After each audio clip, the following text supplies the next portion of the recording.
Namo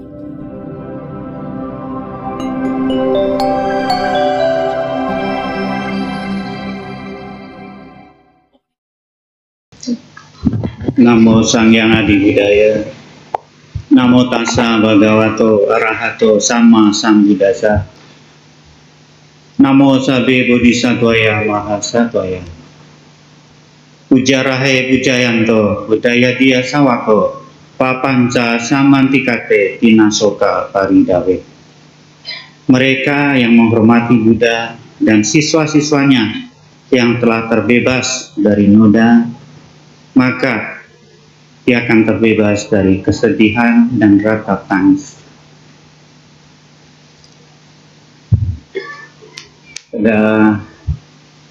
Bapak Ibu, saudara sekalian, adik-adik yang berbahagia, selamat pagi semuanya. Ya, Namo Buddhaya. Saya pertama-tama menyampaikan terima kasih.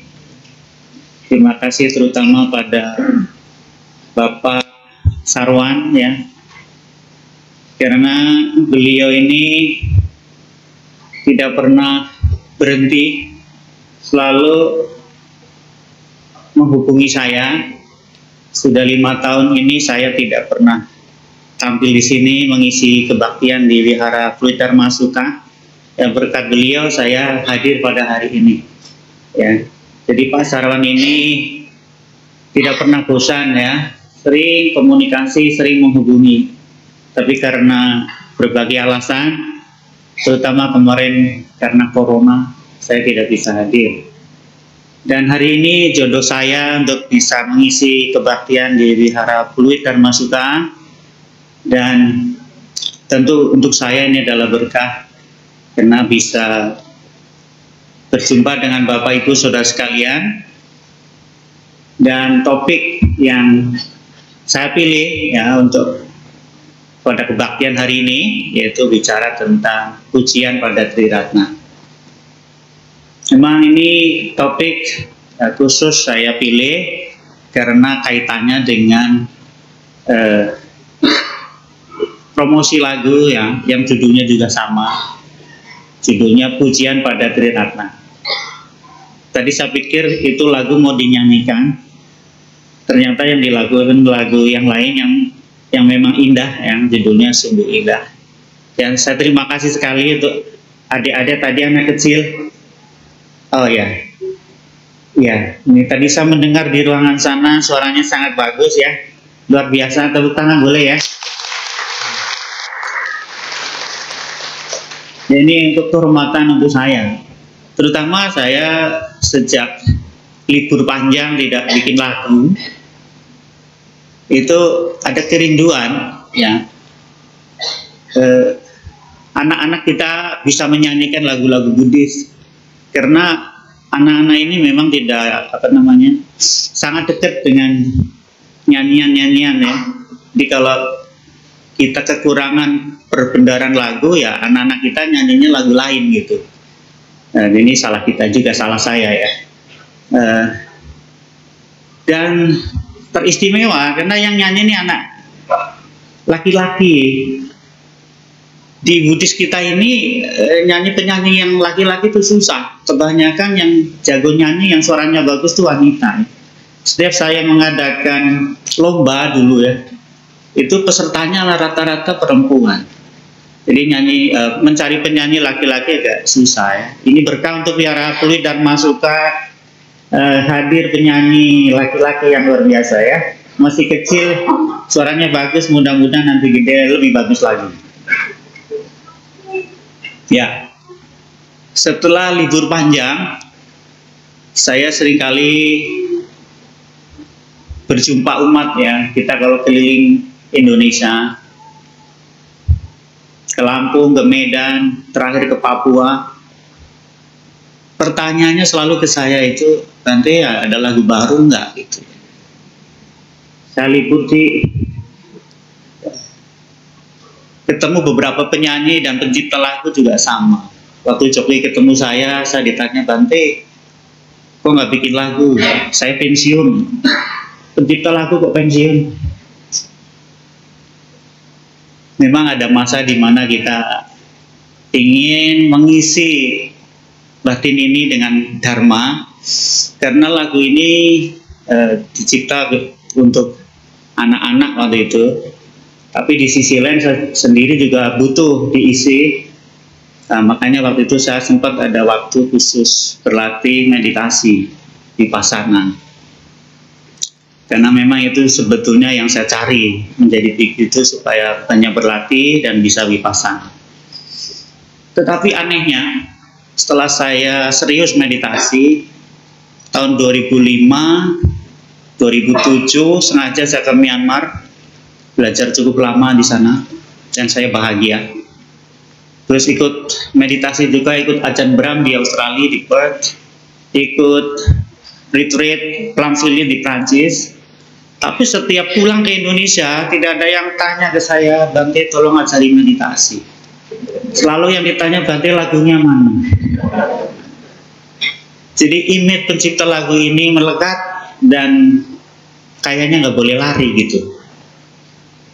Akhirnya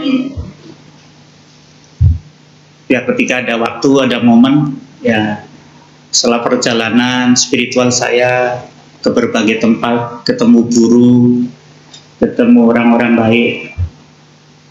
Ya, selama corona ini akhirnya saya memproduksi lagu dan sudah keluar satu album ya. Albumnya Pujian pada Triratna yang nanti akan dinyanyikan ya sama penyanyi, kalau nggak salah nih mamanya yang tadi nyanyi ya. Ya, mudah-mudahan nanti Bapak Ibu cocok lagunya ya.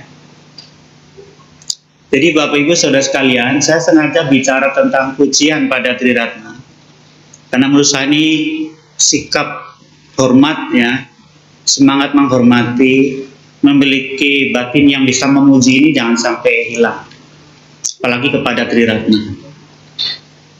Saya lama, mungkin 10 tahun yang lalu pernah membaca buku Digha Nikaya. Itu ada satu sutta, itu di sutta ke-19 ya, itu namanya Mahagowinda Sutta itu. Mahagowinda Sutta. Itu saya baca lagi. Isinya itu tentang pujian oleh Dewa Saka yang disampaikan kepada para dewa di surga Tawatimsa. Pujian itu diberikan untuk Triratna, terutama untuk Buddha. Jadi cerita ini itu disampaikan, diulang oleh seorang dewa juga namanya Gandharva Pancasika. Gandharva Pancasika. Gandharva Pancasika ini sangat tersentuh ketika beliau melihat langsung, menyaksikan langsung rupanya para dewa di surga Tawatimsa, di surga 33 dewa yang dipimpin oleh oleh Dewa Saka, itu mereka itu dengan gembira ya mengungkapkan, mengekspresikan pujian untuk Triratna, betapa mereka bersyukur, beruntung ya selama menjadi dewa ini bisa menjumpai yang mengenal Buddha Dhamma. Jadi cerita ini sangat menarik dan itu sangat berkesan untuk saya. Jadi inilah yang ingin saya sampaikan ya.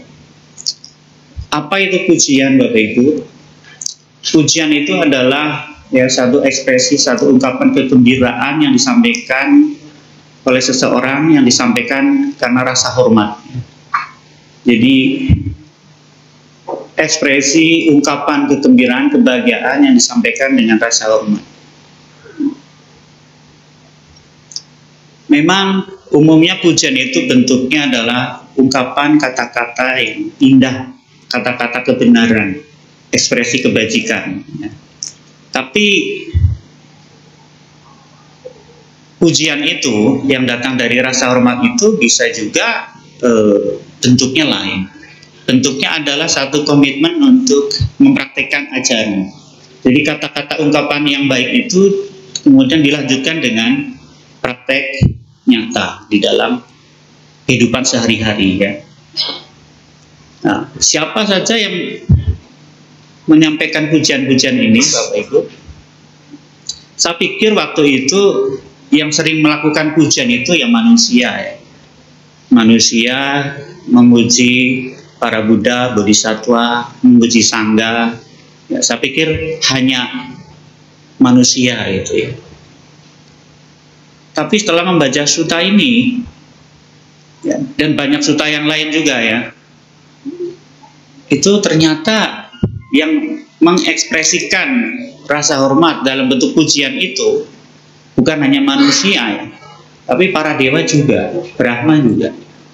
Dan setelah saya baca, yang melakukan hal ini juga bukan hanya para dewa dari surga Kawatinsa, bukan hanya para dewa dari 33 dewa ya, tapi di Catur Maharajika ya, juga di alam dewa yang lain, itu juga melakukan hal yang sama. Mereka itu pada umumnya itu sangat gembira, bahagia bisa mengenal Buddha ya dalam kehidupan sekarang ini. Di satu tata surya sekarang ini lahir seorang Buddha ya, Buddha Sakyamuni. Ya, jadi mereka merasa beruntung, bersyukur gitu. Jadi saya berpikir kalau para dewa yang kita sering hormati, yang kita kagumi, beliau-beliau juga mengekspresikan, melakukan pujian gitu. Seharusnya kita manusia juga lebih dari itu ya. Dan setelah saya keliling tadi yang saya ceritakan ketika saya praktek vipassana, itu saya semakin yakin bahwa orang-orang suci, guru-guru besar itu mentradisikan ya, menjaga tradisi untuk melakukan penghormatan, melakukan pujian kepada Triratna dalam bentuk praktek dharma. Kalau di dalam tradisi Mahayana itu mereka di dalam membaca sutra atau gatha ya, mereka itu betul-betul mempraktekkan apa yang disebut mindful yang saya pelajari di Theravada. Kenapa saya mengatakan mereka mempraktekkan mindful, sati, eling, ya sepenuh hati itu? Karena ketika para bante dari praktisi Mahayana ini, itu mereka ketika liamkeng ya, itu mereka melakukan sepenuh hati, sehingga memainkan musik itu dibarengin dengan rasa hormat, memukul mu'i, memukul tangce, tambur gitu ya. Itu yang saya lihat itu sepenuh hati, dilakukan dengan rasa hormat ya, tidak, maaf kata ya, tidak cengengesan gitu ya. Kok saya bisa mengatakan begitu? Itu pengalaman saya ketika saya ikut retreat di Taiwan, di Wutsu School ya, di Kaohsiung itu 1 bulan di sana. Jadi saya di situ betul-betul menjadi kayak tersadarkan gitu ya. Ternyata di Mahayana juga ada praktek mindful gitu. Walaupun tidak diceritakan bahwa itu adalah sati gitu. Itu bukan mindful gitu. Tapi prakteknya begitu. Sehingga ketika mereka membaca liamkeng, itu musiknya itu tidak berbenturan ya. Jadi ketika kita bacakan, kita dengerin itu malah memperkuat keyakinan kita supaya khusyuk gitu. Apalagi ketika saya di Klavili, itu biku-biku Mahayana di sana itu memang aliran Zen ya, yang tidak jauh dari meditasi juga. Mereka lebih mindful lagi ketika membunyikan lonceng itu, gong itu dengan penuh rasa hormat. Jadi suara lonceng itu mereka menganggap mempersepsikan, memberi nama itu sebagai suara Buddha. Ya, gong itu adalah suara Buddha. Oleh karena ini gong adalah perwakilan dari permata yang kalau dibunyikan, diundang berbunyi itu melahirkan suara yang tenang. Maka setiap biku ketika mendengar suara lonceng itu harus tenang, nggak boleh ada yang berisik. Mereka menjelaskan begitu bagus ya. Misalnya ini ada lonceng, mereka pegang begini. Di beberapa gong loncengnya tradisi Mahayana maupun Vajrayana yang saya temukan di Bhutan maupun di Nepal, itu di gongnya itu ada suara, ada tulisan Om Mani Padme Hum. Ya, Om Mani Padme Hum kalau nggak salah artinya permata di atas teratai. Jadi Buddha adalah permata, Dharma adalah permata, Sangha adalah permata. Biasanya gongnya tuh ada bantalannya yang didesain seperti teratai. Nanti kalau nggak ada teratai dipegang begini. Kalau di pelafon itu dipegang begini. Jadi ini artinya ada permata di atas teratai. Nah, ketika permata di atas teratai ini, ya, yaitu Buddha Dhamma Sangha ada di sini, ya, dia undang hadir. Jadi ketika diundang dia bahasanya bukan dipukul ya. Jadi gongnya bukan dipukul biar bunyi, bukan, tapi diundang supaya berbunyi. Jadi dibunyikan ya dengan penuh mindful, dengan kasih, tidak dengan emosi gitu. Nah, ini datang dari rasa hormat sampai pujiannya begitu. Jadi kalau ini sudah keluar suara, itu semua biku, upasaka, upasika yang ada di wihara nggak boleh ada yang bicara. Itu artinya mempersilahkan Buddha hadir, ya, suara Buddha. Jadi itu maksudnya. Jadi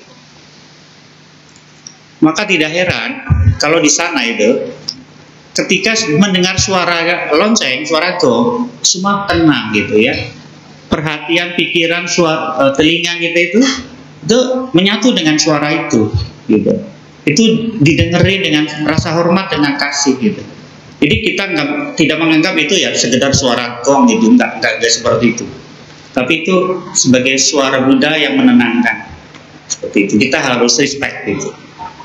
Itu pengalaman saya melihat rasa hormat atau penghormatan atau pujian yang diekspresikan dalam sikap, bahkan di dalam upacara, di dalam sembahyang. Jadi di dalam upacara, di dalam sembahyang itu ada praktek penghormatan. Ya. Jadi itu luar biasa. Nah, apa yang saya baca di dalam Mahabodhi Sutta itu,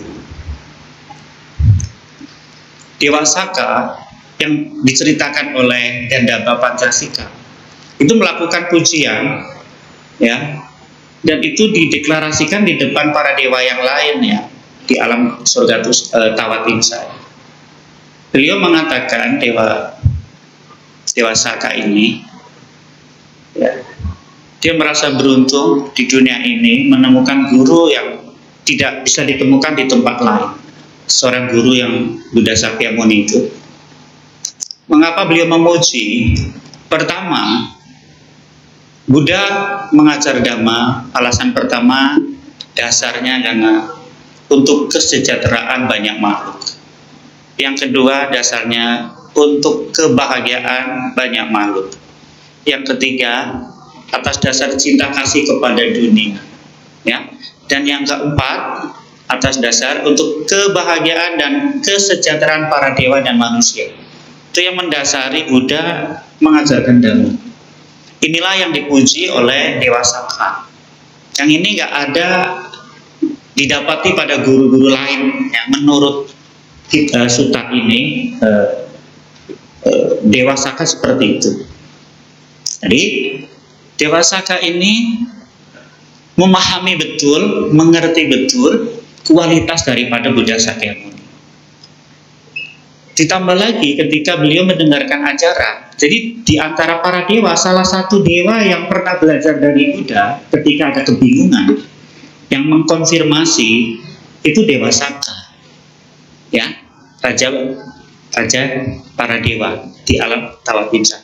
Termasuk cerita tentang Manggala Sutta, ketika beliau tidak bisa sempat hadir, beliau mengutus satu dewa, sosok dewa untuk turun ke bumi, ya, di Wihara Jetavana untuk bertanya kepada Buddha tentang makna berkah, ya, karena di alam surga itu sedang berselisih paham apa itu berkah itu.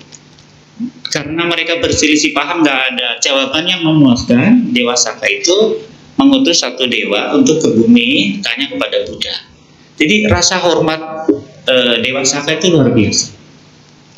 Jadi beliau memahami Dharma yang Buddha ajarkan ini dia bisa melihat dengan jelas, ya, karena Buddha menjelaskannya luar biasa. Kedua, dia menyadari Dharma Sang Buddha itu ada di sini saat ini, sekarang ini. Ya, yang ketiga, bisa dibuktikan atau ehipassiko. Ini bukan cerita dongeng, bukan penghiburan, tapi kebenaran, ya, yang bisa dibuktikan. Kenapa? Karena Dharma yang Buddha ajarkan ini adalah kebenaran yang telah beliau alami. Kebenaran yang beliau alami yang kemudian dibagikan. Dan Buddha mempraktekkan, ya, apa yang beliau pahami. Dan yang terakhir, Dewa Saka memuji Buddha dalam konteks ajaran ini adalah terkait dengan bahwa ajaran Buddha itu bisa diselami oleh para bijaksana, ya, dan ajaran ini menuntut kepada kemajuan batin. Jadi kalau Bapak Ibu semakin praktek Dharma dengan benar, ya, itu batinnya maju.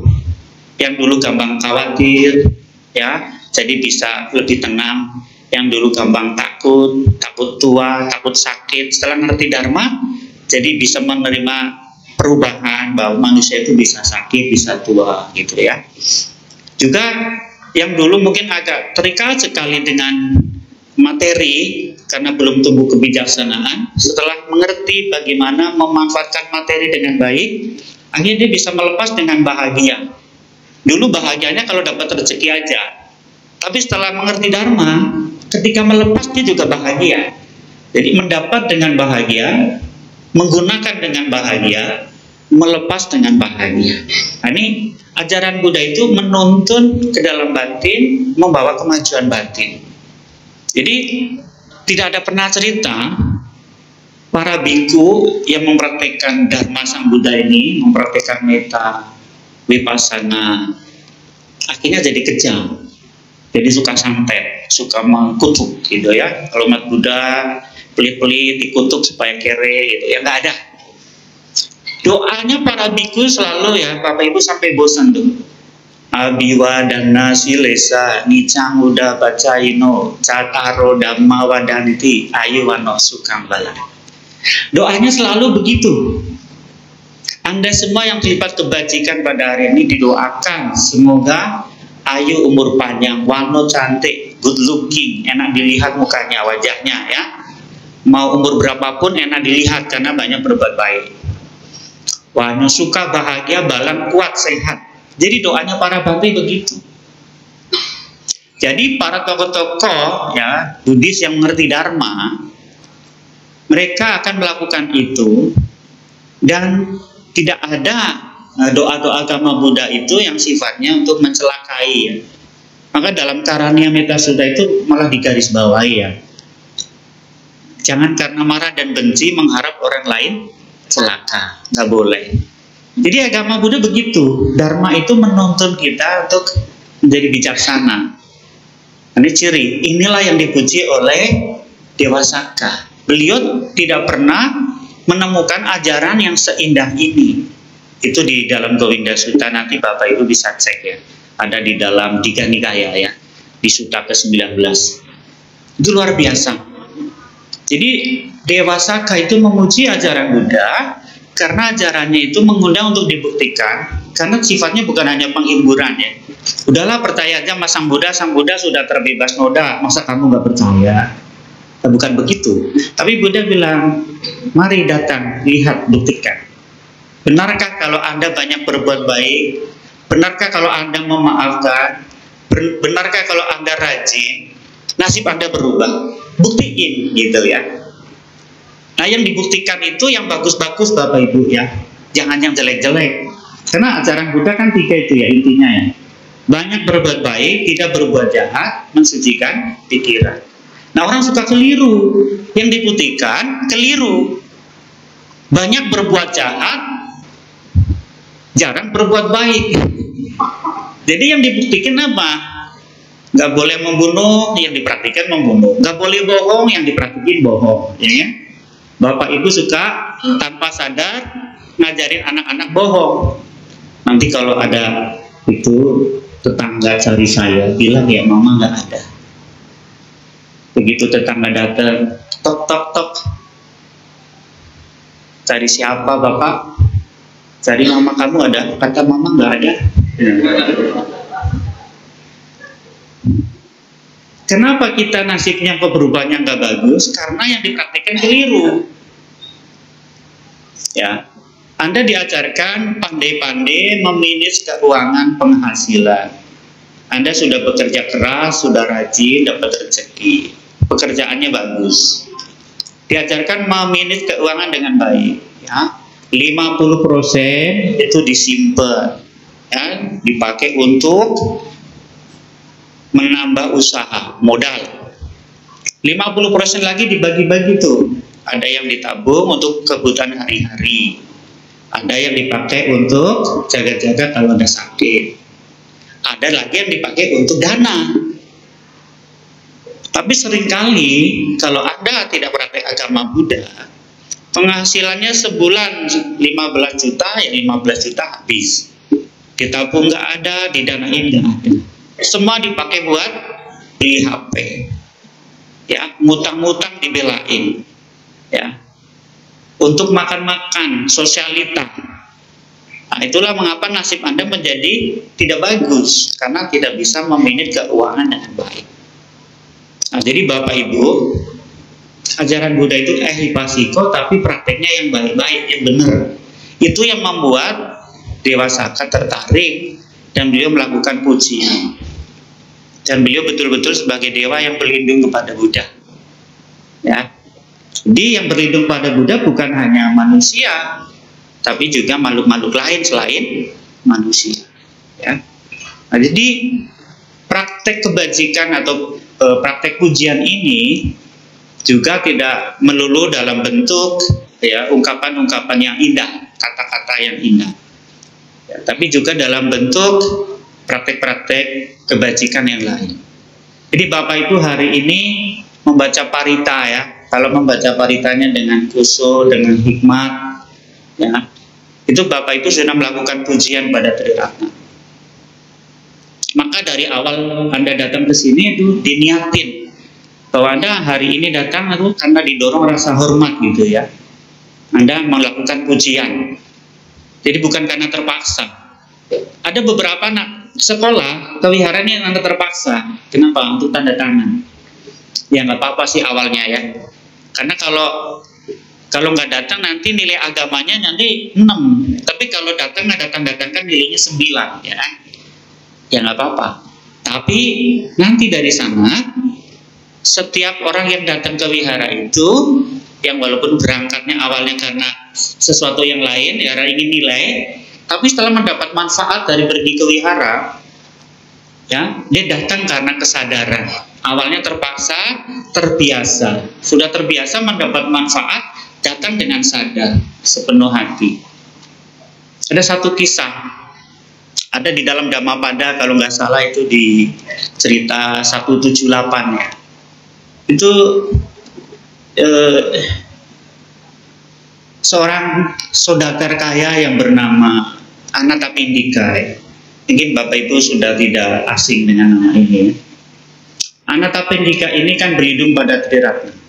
Beliau sangat respect sekali kepada Buddha. Bahkan pertama kali beliau ketemu Buddha, beliau ingin mendukung Buddha dengan menyumbangkan tanah untuk dibangun wihara. Beliau berlindung pada Buddha Dhammasanga, membangun wihara. Dan bukan hanya itu, beliau juga tiap hari berdana. Bukan hanya itu, setelah dia jadi pengikut Buddha, berlindung pada Buddha, mendukung Buddha, kemudian punya anak. Anaknya ada 4, 3 perempuan, 1 laki-laki. Yang 3 semua jadi pengikut Buddha. Karena Anathapindika sudah merasakan manfaat ikut Buddha, menjadi pengikut Buddha, dia nggak mau anaknya ini ikut agama lain di saat itu, ya. Kan ada agama-agama lain, ya, agama Brahma, ya. Dan agama pertapa lain di zaman Buddha banyak aliran juga, ya. Akhirnya beliau memperhatikan ke anak yang keempat, laki-laki, namanya Kala namanya. Ya, beliau itu agak sedih karena yang 3 perempuan semuanya sudah mencapai kesucian. Nomor 1 sotapanya, nomor 2 sotapanya, nomor 3 anagami. Ini yang nomor 4 nggak pernah kewihara. Bahkan ketika Buddha berkunjung ke tempat Anathapindika, Kala ini menghindar, ya.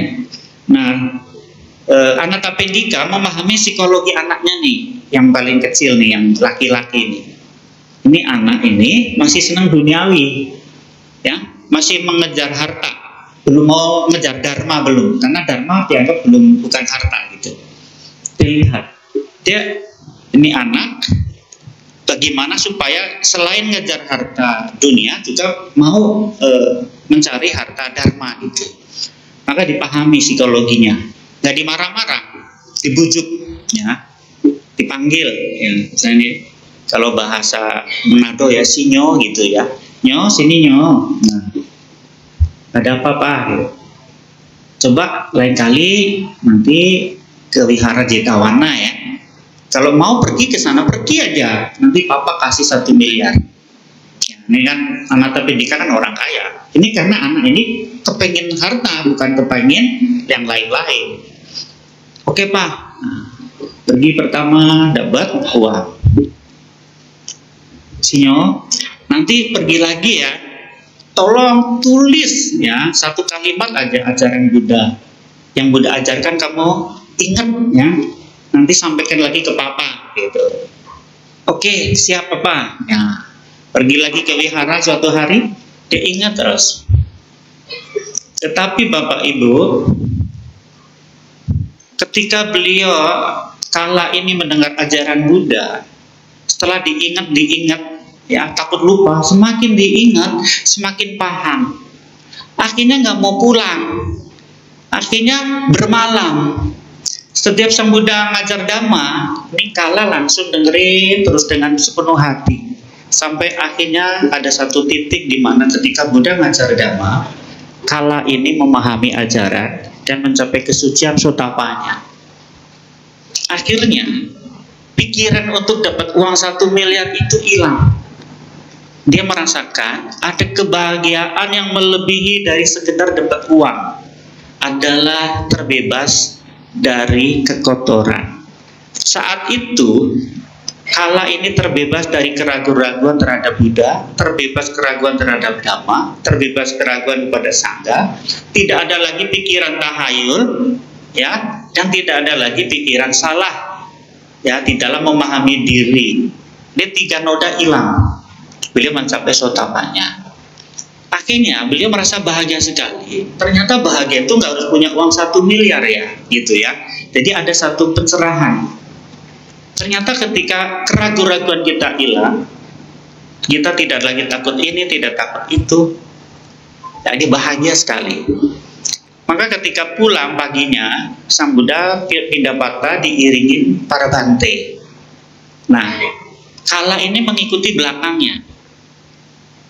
Ya, dia berpikir, aduh nanti jangan-jangan papa bilang ke Sang Buddha itu Kala mau ke wihara gara-gara mau uang 1 miliar itu.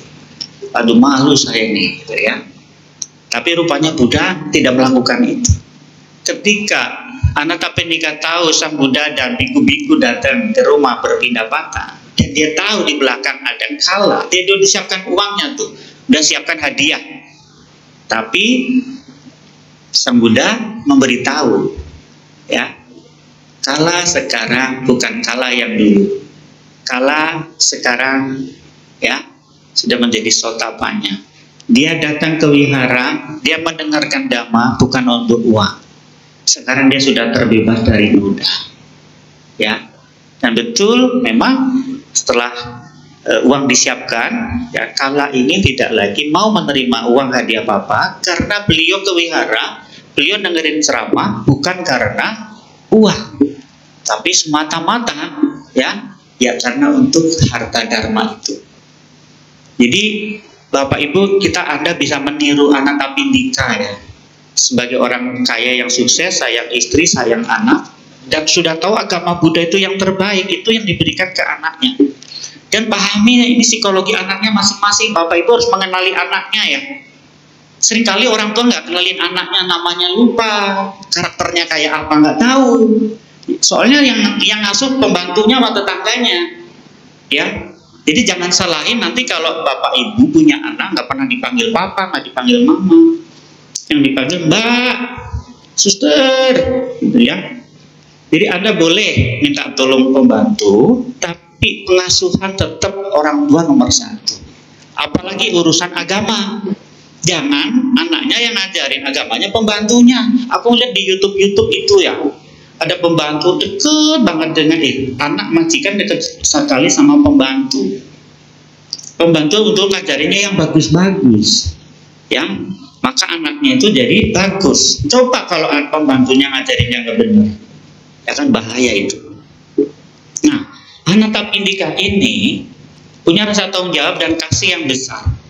Dan sebagai bentuk penghormatan kepada Buddha, beliau bukan hanya mempersembahkan wihara, bukan hanya mendukung dana makan, kesehatan, tapi mempersembahkan anak-anaknya yang 4 ini untuk ikut Buddha. Dan hadiahnya, 4-4-nya anaknya mencapai kesucian Sotapanya. Oleh karena mencapai kesucian tidak mungkin terlahir di alam rendah, ya. Maka ada istilah Dhammo Hare Rakati Dhammo Cari. Dhamma melindungi mereka yang mempraktekkan Dhamma. Dhamma Sucino Suka Mawahati. Dhamma yang dipraktekkan dengan baik akan mendatangkan kebahagiaan. Nadukati Gacati Dhamma Cari.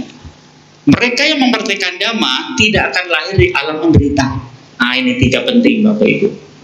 Ini yang dialami Anathapindika, dan ini yang dialami anak-anaknya, ya.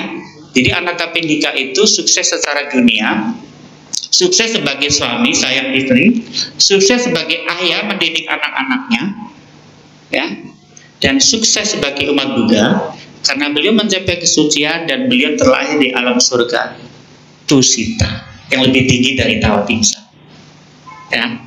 Mudah-mudahan Bapak Ibu yang ada di sini nanti sukses karirnya, ya, rezekinya lancar tahun baru, rezekinya panjang kayak naga, ya. Udah gitu anak-anaknya baik-baik sehat, ya, sukses. Dan mudah-mudahan juga Bapak Ibu nanti dibebaskan dari ketakutan ini, ketakutan itu. Karena seringkali kalau tahun baru bukan ramal itu laris banget. Ya, umat Buddha pada ngantri ingin lihat nasib. Mudah-mudahan pas dilamar nasibnya bagus. Sio anjing bagus, sio kuda bagus, ya. Sio kelinci, oh bagus sekali. Masa gelap sudah lewat, ya. Apalagi kalau sio monyet. Wah, sio monyet ini di tahun naga nasibnya oke. Mudah-mudahan tukang ramalnya ngomong gitu. Tapi sebaiknya kalau Bapak Ibu tidak ingin mendengar berita yang buruk, jangan ke tukang ramal. Kemarin ada satu bantai iseng, saya dibilang, tolong jangan ciamsi di sini ya. Semua yang ciamsi di sini keluarnya jelek. Dia tertantang, nggak mungkin lah katanya gitu. Betul begitu kocok-kocok, itu keluar apa namanya siopo ya, yang merah-merah itu. Selalu begini 3 kali. Kamu nggak boleh ciamsi tuh, sudah jadi bante.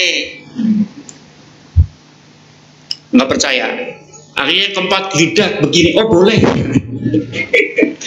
Penasaran tuh, kocok. Ambil 3 kali jelek terus. Nomor 10 Anda baca nomor 10 apa bunyinya itu? Saya udah bilang itu jelek, tapi ini biku maksa. Akhirnya pokoknya cari sampai bunyinya bagus. Mungkin sampai 6 kali atau 7 kali baru keluar yang bagus. Rupanya ketika dari awal sadar nggak boleh, dia udah kepikiran, ya, hatinya nggak tenang. Begitu keempat boleh, dikocok-kocok ciamsinya keluarnya yang jelek, dia juga kepikiran tuh, yang tadinya iseng-iseng itu, karena semua bunyinya jelek-jelek. Baru pikirannya agak terhibur setelah keluar yang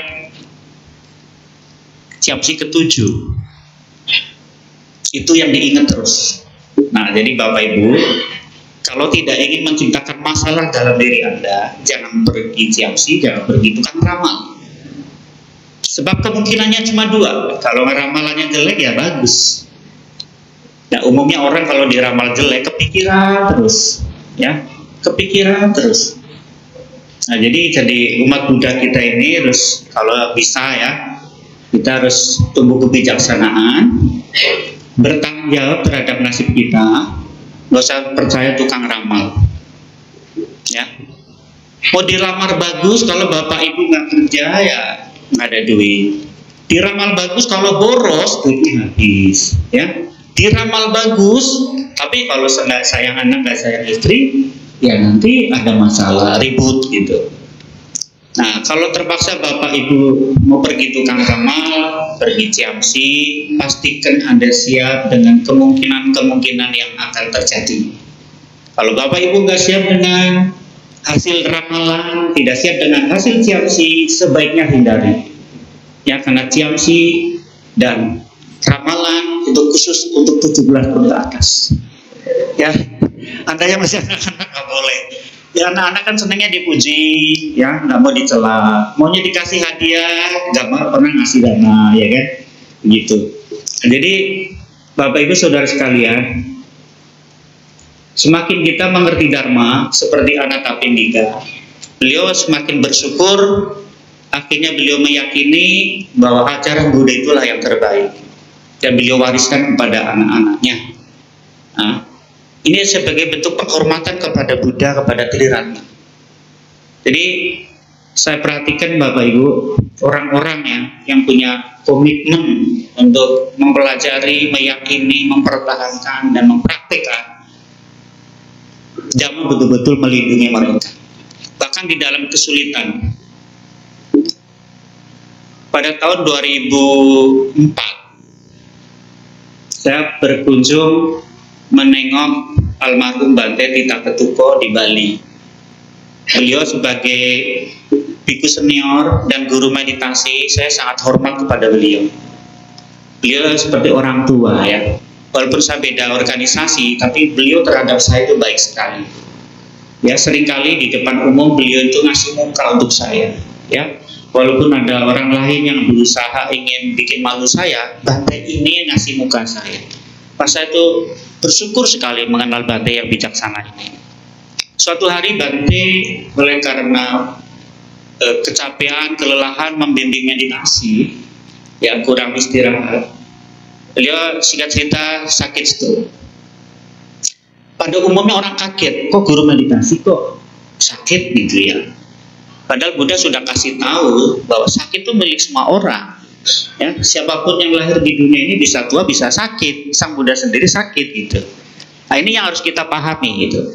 Tapi yang membedakan adalah kalau orang mengerti Dharma, ketika menghadapi tua dan sakit itu beda dengan kalau orang tidak mengerti Dharma. Itu yang saya lihat. Ketika saya berkunjung menjenguk beliau, walaupun beliau itu stroke, ya tidur di ranjang, itu batinnya tenang, nggak ada nyesel, nggak ada nangis, tidak seperti yang saya ketemu umat ya.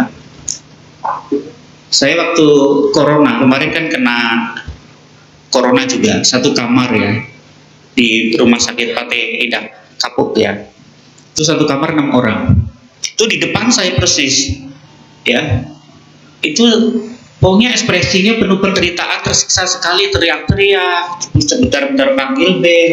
Sedangkan suster bertaruh nyawa, 3 suster ngurusin 3 kamar, satu kamar 6 orang, bayangin. Dia merasa jadi orang baik.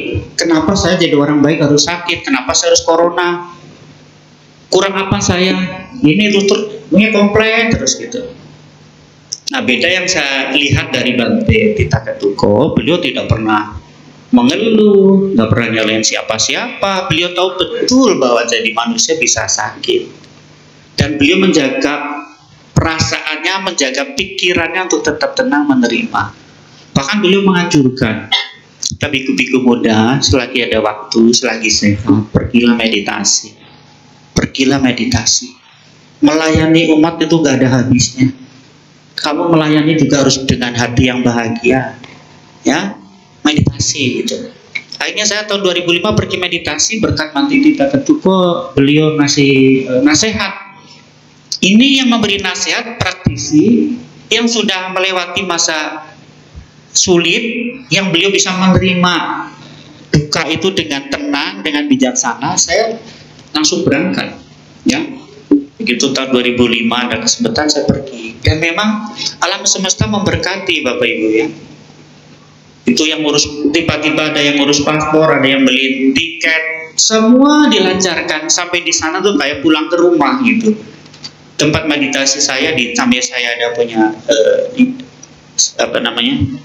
Yekta Meditation Center itu, kayak pulang ke rumah gitu, diterima oleh saya, diterima oleh Bante-Bante di sana, luar biasa gitu. Jadi saya merasa bersyukur. Nah, jadi dengan melihat ini, mengalami ini semua, saya semakin yakin bahwa Dharma akan menjadi pelindung kita, penolong kita, dan pujian kita kepada Triratna itu kita bisa ekspresikan lewat praktek-praktek Dharma yang membantu kita, menolong kita. Jadi Bapak Ibu, ya, saya percaya kalau kita menekunin, mempraktekkan, kita tambah bijaksana, Anda tidak akan banyak ketakutan dalam hidup, tidak akan banyak khawatir, ya. Bahkan saya ketemu ibu-ibu yang dulu takut kalau disumpahin gitu. Biasa kalau orang berantem kan keluar kata-kata nggak bagus, ya. Saya sumpahin nanti ketabrak bajai gitu. Biasa ketakutan itu. Tapi saya bilang ke ibu itu, gak usah takut, ya. Nasib kita yang menentukan. Kita nggak disumpahin, kalau mati juga mati. Banyak orang mati karena nggak disumpahin. Banyak orang tabrak bajai nggak disumpahin. Gitu. Nah, sejak itu ibu ini percaya ajaran Buddha itu melindungi. Kalau orang yang nyumpahin kita penuh kebencian, ya, itu ibarat menabur debu melawan arah angin. Balik. Jadi ibu nggak usah takut disumpahin orang yang penuh kebencian, yang iri hidupnya, nggak pernah lihat orang senang. Ya, kebajikan itu kan melindungi kita. Ya. Apalagi kita sering banyak mendoakan orang. Nah, jadi Bapak Ibu Saudara sekalian, percaya kalau Bapak Ibu ada di dalam Dhamma, Dhamma melindungi kita, ya. Di Dhammo Hawe Rakati Dhammo Cari. Dhamma melindungi kita yang mempraktikkan Dhamma.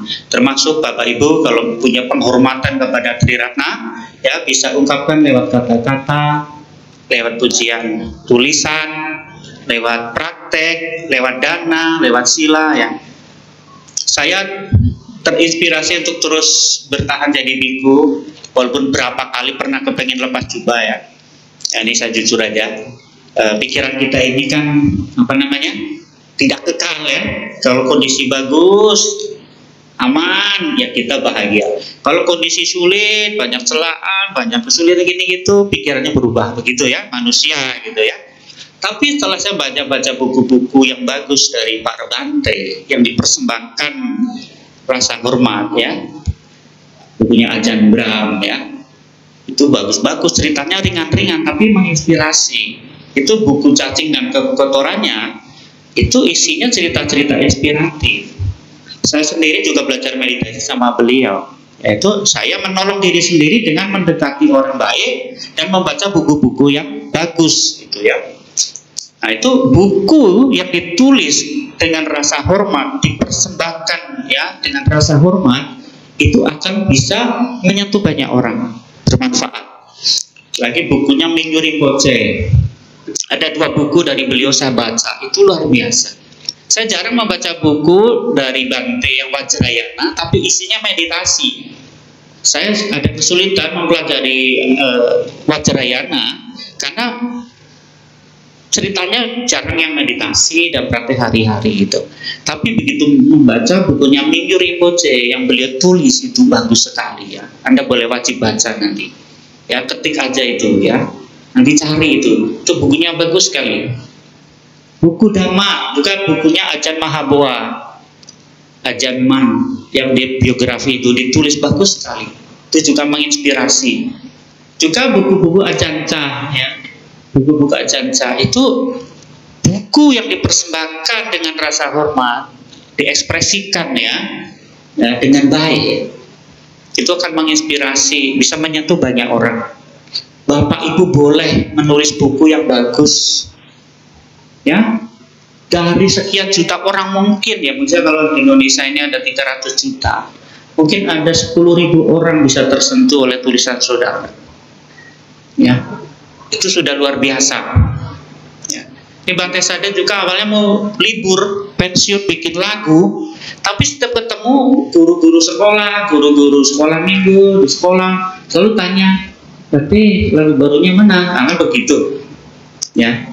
Walaupun lagu saya itu lagunya simpel-simpel, sederhana. Lagu saya itu paling gampang diingat ya, kayak tadi Sungguh Indah, ada Sujudku, ya itu gara-gara lagu saya banyak orang nangis itu.